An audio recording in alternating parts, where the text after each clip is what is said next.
In rural America, cable television was not a luxury. It was the only connection to the outside world.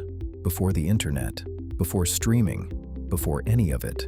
For families living miles from the nearest town, cable television was the news, the entertainment, the window to everything beyond the county line. And for millions of homes across 31 states, that connection came through Adelphia Communications, the fifth largest cable company in America. A family business, built over 50 years. In 2002, the family destroyed it. So what happens when the company becomes the family piggy bank? To understand the betrayal, you first have to understand the town. Coudersport, Pennsylvania. Population, 2,500, tucked into the Allegheny Mountains in the northern part of the state. A small, quiet, deeply American community of the kind that doesn't make national news. Until it did. John Rigas was born in 1924, the son of a Greek immigrant who had come to America with nothing. In 1952, at 28 years old, Rigas paid $300 for a small cable television franchise serving Coudersport.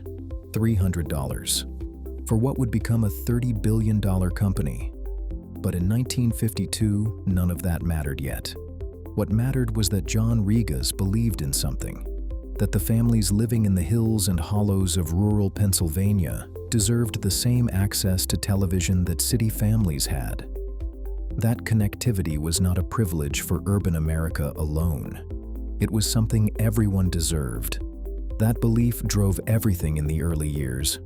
Rigas strung cable through terrain that commercial operators wouldn't touch, served communities that other companies calculated were not worth serving, built infrastructure in places where the return on investment barely made sense, not because it was the smartest business decision, because he thought it was the right thing to do. For decades it worked. Adelphia grew slowly, carefully, honestly, through the 1960s, 70s, and 80s, expanding across Pennsylvania, then beyond, into new states, new communities, always the same mission: bring television to the places others ignored. In Coudersport, the Rigas family became something beyond business people. They were the town's largest employer, its most generous philanthropists. The family that sponsored the Little League team, funded the local hospital, paid for the Christmas lights on Main Street every year. John Rigas wasn't just respected in Coudersport, he was beloved. The immigrant son who had built something extraordinary, who had never forgotten where he came from, who had made his hometown proud. Then the cable industry changed. And with it, something changed inside Adelphia too.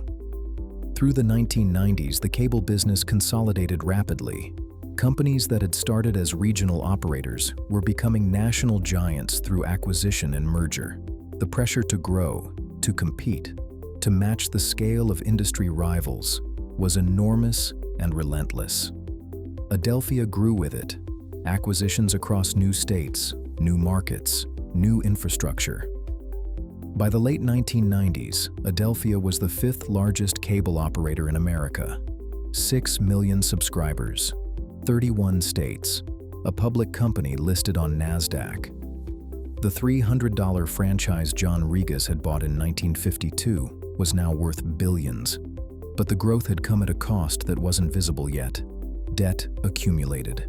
Not the disciplined debt of strategic expansion. The messy debt of a family business that had never quite separated its personal finances from its corporate ones. As Adelphia grew from a private family company into a public corporation, that separation should have become absolute. It never did. The Rigas family continued treating Adelphia the way they had always treated it, as theirs. What followed was not a sophisticated financial fraud. It was something almost simpler, and in some ways more troubling. It was a family that had built something real, slowly losing sight of where their money ended and the companies began. $3.1 billion in off-balance sheet debt hidden from investors. Loans taken by Rigas family members and guaranteed by Adelphia, without disclosing them to shareholders. Company funds used to cover personal margin calls when family members' leveraged stock positions went wrong. a private golf course in Coudersport, built with Adelphia funds, luxury condominiums in New York and elsewhere, billed by the company, $12.8 million to buy timber rights on land the family personally owned, personal expenses of every description, flowing quietly through Adelphia's accounts as corporate costs. None of it is hidden with particular sophistication. No elaborate offshore structures like Parmalat, no forged documents like Enron, just a family that had stopped distinguishing between what was theirs and what belonged to the shareholders. The Rigas sons, Timothy and Michael, were deeply involved. Timothy as CFO, Michael running operations. A family business in the most literal sense, with a family's casual attitude toward the money in a public company that required something very different. The unraveling happened in the most public way imaginable. March 27, 2002. Adelphia's quarterly earnings call. Live. Analysts listening. Investors are paying attention. A routine disclosure buried in the call. Off-balance sheet debt co-borrowed by the Rigas family entities. $2.3 billion, not previously disclosed. The reaction was immediate. Analysts demanded clarification. The stock began falling. Journalists started asking questions. Regulators started receiving calls. What had been hidden for years surfaced in one sentence on one earnings call. The investigation that followed moved quickly. The full picture emerged piece by piece. $3.1 billion in concealed liabilities. Hundreds of millions in direct family benefits funded by the company. John Rigas, Timothy Rigas, Michael Rigas, all charged with securities fraud, bank fraud, and conspiracy. On July 24, 2002, federal agents arrested John Rigas, 78 years old, the son of a Greek immigrant who had built a cable empire from $300, led away in handcuffs in front of television cameras, in the town where he had been beloved, where he had strung cable through the hills so that families could watch television, where he had funded the hospital and sponsored the Little League. Timothy convicted alongside him. John sentenced to 15 years in federal prison. Timothy to 17 years. John Rigas eventually released in 2016 on compassionate grounds. Terminally ill, 91 years old. He died in 2021. The consequences for Adelphia were total. The company filed for bankruptcy in June 2002, the fifth largest bankruptcy in American history at that time. Thousands of employees lost their jobs, pension funds depleted, benefits gone.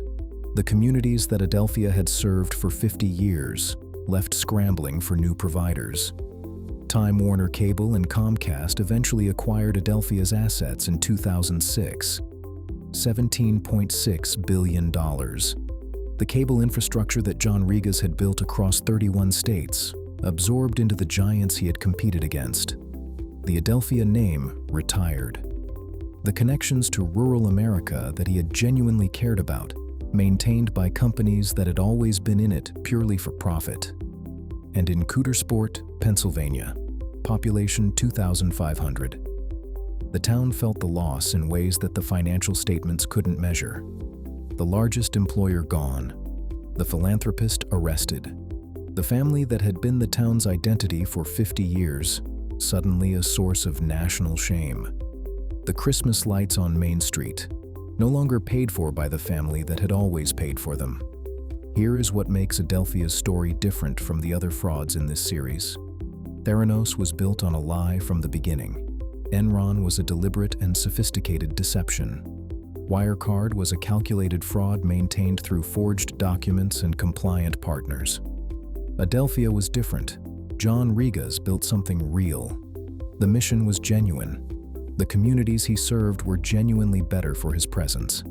The cable running through those Pennsylvania hills was real.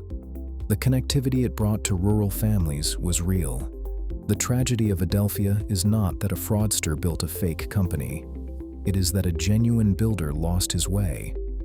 Somewhere between $300 and $30 billion. Between Cootersport and NASDAQ, between a family business and a public company, John Rigas forgot something essential: that the moment you take public money, the rules change completely. That shareholders are not silent partners to be managed. They are owners to be served. That the trust placed in a public company's leadership is not personal trust. It is fiduciary trust. And the consequences of breaking it are not personal consequences. They fall on thousands of people who never knew your name. Adelphia is a story about the moment stewardship becomes ownership. Running a company is not the same as owning everything inside it.